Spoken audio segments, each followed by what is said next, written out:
Hello, my Aquarian friends, and welcome to our September 2021 reading. Join me outside here where there will be wind, there will be noises, so we'll see how this goes. But I just needed to come sit outside to do readings today and connect with you because I'm just feeling a little sensitive today. I'm sure many of you can relate that sometimes being alive as a person in a world, in a body, with a soul can be a little overwhelming. On certain days, it's kind of like, what is this?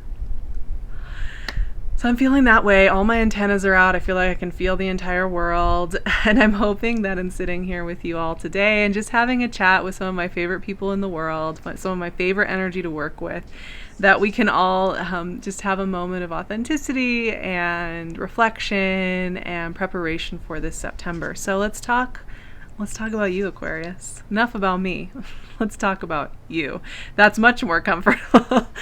Okay, so this month is really interesting because we're going to be working with a lot of Virgo energy, with the sun moving through Virgo, Mars moving through Virgo for the first half of the month, a new moon in Virgo. This is all transformational energy for Aquarians. This is 8th house of transformation energy, which means shedding a skin. It's very snake-like symbolism going on with 8th house.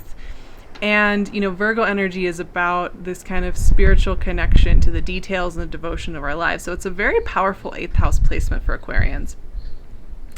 And I was thinking about how, this is a season of the equinox on the 22nd when the sun moves into Libra. This is a season of shift. And I often find the equinoxes to be very powerful for checking in with who we're becoming. So I find them they're even more powerful than the solstices as far as personal evolution. This kind of idea of the light tilting, unless you're on the equator, the light tilting and there being this kind of reconnection like with who you are in the lighter or the darker half of the year. And I was thinking about how Aquarians are known for thinking outside the box, being free-spirited, not doing things the traditional way, right? Like those are all the kind of keynotes of Aquarian energy, being visionary, being ahead of the curve, being ahead of the times. But I also find, we don't want to underestimate. I think there's still this deep vulnerability and deep openness that comes with being that Aquarian, where when you are coming into your own being, right, you're doing things the way that you want to do them, you're doing them in ways that feel right and natural to you, that even though you maybe have Aquarian energy and you do feel committed to it and you do feel clear about it, it still feels like you need to figure out some way to make it fit into this bigger collective narrative, right? And even when you know that that's not how it works and that's not necessary and you don't have to do that, there's still kind of this impulse. I was thinking about it with me as I'm kind of coming into the next season of my life, really becoming like a full-grown woman in a later phase of adulthood and not the young adulthood anymore at all. And I was thinking about how, for me, this is a time where I'm actually feeling more youthful, more playful, more mischievous, more lighthearted, just all these things that aren't associated with women when they get to be more mature, and how I need to fit the way that I am moving through the world, the way that each year is changing me actually in ways that are not associated with women at my age, and how I want to squeeze it into that narrative, but it will never do that. And that's just one example. But I think I just wanted to acknowledge that, when you are really becoming yourself and letting yourself be and working with things the way that you want to work with them, one, you may find that you do feel kind of well, why can't it fit into any of these containers in the world? Even though you don't care about the containers, it's still a question that comes up. And also, here's the other thing I wanted to say. It's funny how when you become more yourself, because you're used to you are your energy signature, right? And you are just being yourself in the world. It may feel like it's not enough because you're not putting on a costume, you're not putting on a performance, you're not putting on extras that aren't really you. And so many of us are trained to put on those costumes. And it may almost feel like nothing's happening. when you're just being yourself and you're relaxing into it. It may feel like you're doing less or like you're not doing enough. And I just want to mention that that just seems like that because you are not wearing the costumes anymore, because you are not trying to be all these other things that people want you to be. You're just being yourself. And that is going to be pretty extraordinary for everybody else. And you may just be so used to it, you may not notice all that's going on there. Okay, 5 of Swords. This card, it loves to just grace my readings at some point. We'll talk about the cards, don't worry. So back to kind of the astrology of this month. It's 8th house energy all through Virgo season for you. So this is transformational energy, you know, shedding one more skin, getting more in touch with who you truly are, and who you truly are now in this moment, not from past years or who you were supposed to be even 6 months ago during Aquarius season, but where you are now.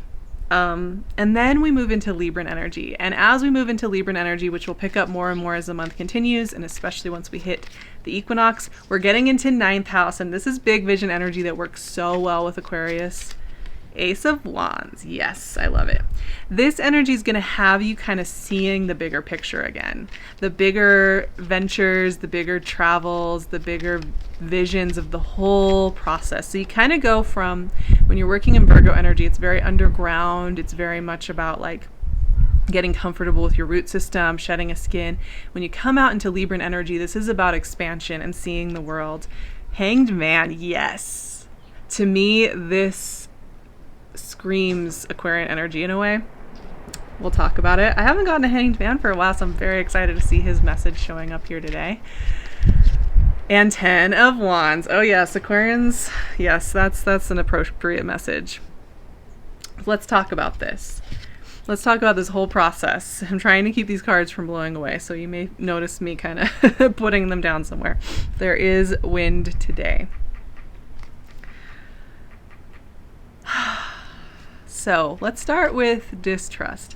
Now, five of Swords is an interesting energy. You know, this is a card of like, who can you trust?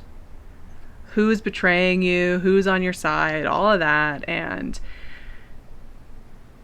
what this really speaks to is self-trust. Can we trust ourselves? Can we trust that we're going to discern when we're in the right situation or with the right people, and when we need to set a boundary, or when we need to go rest, or when we need to recharge, or when we need to make a shift? So when 5 of Swords shows up, it's not so much, oh, let's be paranoid and question every single relationship we have in our lives and wonder if we're the one stealing the swords or somebody else is. It's a time to check in with our self-trust and notice if maybe we are crossing our own boundaries, or we are putting ourselves in situations that don't feel quite right. So along with this, a kind of Virgo energy, 8th house energy that's working with you this month, Aquarius, you know, as you shed a skin, often you have to adjust situations and scenarios that maybe at one time did work for you, but are now starting to feel a little bit of this dynamic where there's kind of a feeling of betrayal. It doesn't necessarily mean somebody's betraying you. It just means you've changed and your dynamics are changing. And it's okay, right? So there's permission here to kind of just take an assessment of that, because here's the thing. We have 2 cards that are very associated with creativity, fresh perspective, and new beginnings. I love this combo too. It's giving me like goosebumps in the best way, because so the Ace of Wands is obviously a new beginning. This is very, very potent creative energy. So if you are somebody who does creative things, explores the world through creative avenues of any kind, or you just are at a point in your life where you are ready for new answers to come in when it comes to work, love, what you're doing in the world, your purpose in the world, this Ace of Wands really speaks to there being like those really brilliant, crisp days of like knowing that are coming through. And it's coming with, I think these two go together very nicely, because the Hanged Man is a card of abundance, and he's actually in the shape of the sigil of Jupiter, which is in your sign. Again, very exciting. And the thing with the Hanged Man, and this is why I think it's so perfect for Aquarian, is he's looking at everything from a different perspective, right? He's looking at everything upside down. He's inverting everything. He's seeing things that many people consider maybe like, inconvenient or annoying or non-understandable from a different vantage point. The Hanged Man also speaks to just be yourself, right? Stop trying to run around and be everything. Stop trying to push that air sign energy everywhere. Calm the mind and let yourself see from your vantage point. It's so easy to discount our vantage point because it's so normal to each of us. Each of us walks through the world and we have a vantage point, of how we perceive waking up in the morning, how we perceive other people, how we perceive our work, how we perceive existence. But it's so normal to each of us because we've been living with it for years and years. We forget that there's actually some really beautiful information and ideas in there. And so what this Ace of Wands Hanged Man is showing me, Aquarius, is that you have something already within you. You have a perspective. You have a way of seeing and moving that has a lot of value in your own growth and life. And witness it. Pay attention because it's there and it wants to show you the way. And it is unique. It maybe doesn't fit into a lot of cultural narratives. It maybe it feels obvious to you, but it's also something you keep close to your heart.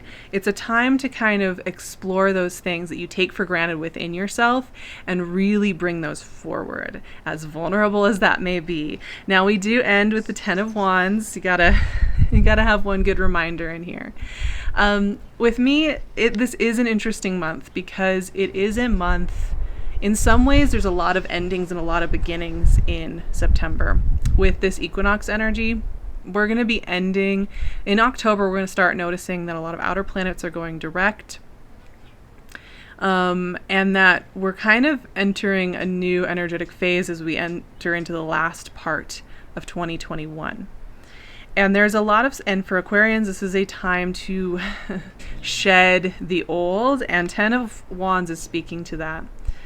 One process that you may be noticing happening throughout the month of September will be noticing where things that felt very important, maybe at the beginning of 2021, during Aquarius season, even up until like this past summer or winter, wherever you are in the world, this last season, it's ready to leave. And what I'm noticing with this reading is we have these two cards on either end that have to do with assessment and noticing how you've changed and acknowledging it. And then in the center, there is this focus on welcoming in your perspective on your life now. And this is such a beautiful message. There's a real simplicity to it. I think also a message that is coming through is don't try to complicate things this month. Don't try to answer everybody's call, everybody's requirements of you. Don't try to be everything for everyone. You don't need to say yes to everything. You may even find that you want some more time to yourself to reset. It's not to say you can't be social or there won't be fun things going on, because the Ace of Wands is definitely suggesting fun things, but there's also going to be quality over quantity, right, is a really important thing. I think use this month. It's a deeply spiritual month for Aquarians. It's a time where you can really get clear on your relationship with yourself and feel that empowerment as you move forward. And you don't need to fit into your community's definition of what a good life is, what a meaningful, kind, loving life is. You don't need to fit into the narrative of what a meaningful growing into yourself is. You don't need to fit into a narrative about how you do art, how you have children, how you age. That's the one that I've been thinking about a lot. How you present, right? As much as there is a pull constantly in our culture to have there be like these anchor points. This is who I am, and this is what and it fits into this narrative. It's just a reminder that you may have ideas or feelings that don't necessarily fit into a nice, tidy paperback book. And that's okay. It's really good. In fact, there's probably value in it, and probably you being yourself is going to bring so much to the world. And I know you hear that a lot as Aquarians, I feel like, because there's an emphasis on your weirdness. But I think for me, it's more like, can you get comfortable with your own uniqueness? Can you let that be for you? And can you acknowledge some of the things that you take for granted in yourself and bring those forward? So those are some kind of fun, I think somewhat subtle ways of connecting with yourself that take a little practice, actually, I think. And it would be fun, I think, for each of you, if you're feeling it, if you're feeling some homework, to sit down, write out those elements of who you are that maybe you take for granted, maybe you think are kind of mundane because you live with them every day, but that are actually quite beautiful and meaningful. I would love to hear what some of those are. Please share if you feel like it down below. I would just love to hear all those qualities, because I think in doing that you can really engage with your life in ways that represent you and feel happy and joyful for you. So it's been nice to sit here with you all. It's actually helped me a little bit, because I just feel like I could break into tears right now. I feel like I cry a lot during Aquarian readings, but I'm just feeling so sensitive. I couldn't even tell you exactly why. A little overwhelmed by existing in this life, like I said. And it just has been really nice to sit with you all and just share some time. I love you guys, and you teach me so much, and I just hope you have a gorgeous September as you transform and as we hit into this equinox and the shift from Virgo to Libra. I'm going to be offering a lot of extra support and vulnerability and all sorts of things on my Patreon, so I'd love to see you there. It's a wonderful way to support me so I can keep showing up here, and so for me to support you as well.